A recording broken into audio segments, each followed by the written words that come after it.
विवेक भाई, देखिए शहीद के पिता ने अपनी कितनी भावुकता से पूरी बातें बताई, लेकिन सवाल होता है कि इसी पर संदेह किया जाता है, इसी पर सवाल खड़े किए जाते हैं, शहादत पे सवाल खड़े किए जाते हैं। जमीन ले ली चिल्लाया जाता है, चीन की तारीफ की जाती है, चीन को विस्तारवादी नहीं बताया जाता है, चीन को दुश्मन नंबर 1 कहने से मना कर देते। क्यों भाई?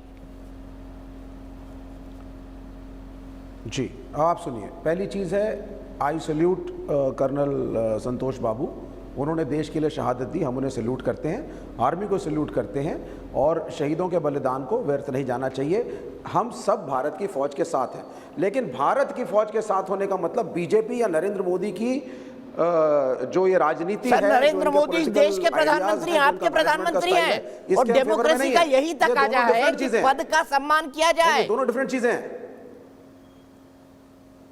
नहीं, पद का सम्मान सब करते हैं, हमारे प्रधानमंत्री हैं, मैं भी देश का नागरिक हूं, ऐसे बात नहीं है। लेकिन देश को अगर आप मिसमैनेज करेंगे, 6 साल से आपकी मैन्युफैक्चरिंग कहां चली गई है, आप अचानक, उस दिन भी हम डिबेट में यही डिस्कस कर रहे थे, अचानक शेख चिल्ली की तरह खड़े होकर आप कहते हैं चाइनीज गुड्स का बहिष्कार, यहां जो प्राइस राइज होगा, महंगाई बढ़ेगी, क्या कूटनीति है आपके पास?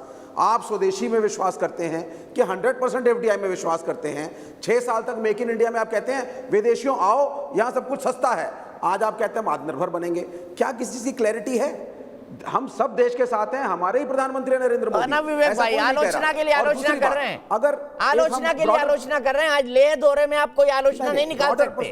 नहीं, मैं तो आपको बता रहा हूं ना, स्वदेशी जागरण मंच 1991 में बीजेपी ने बनाया, लेकिन 2014 से 2020 तक नरेंद्र मोदी ने उसको डिफंड करके कोने में फेंक दिया और बोला 100% एफडीआई होगी, ग्लोबल इन्वेस्टमेंट आएगी, स्वदेशी का नामो निशान नहीं। अचानक कोरोना के बाद 100 के जगह बोला आपसे स्वदेशी होगा। आप देश चला रहे हैं 130 करोड़ जनता का,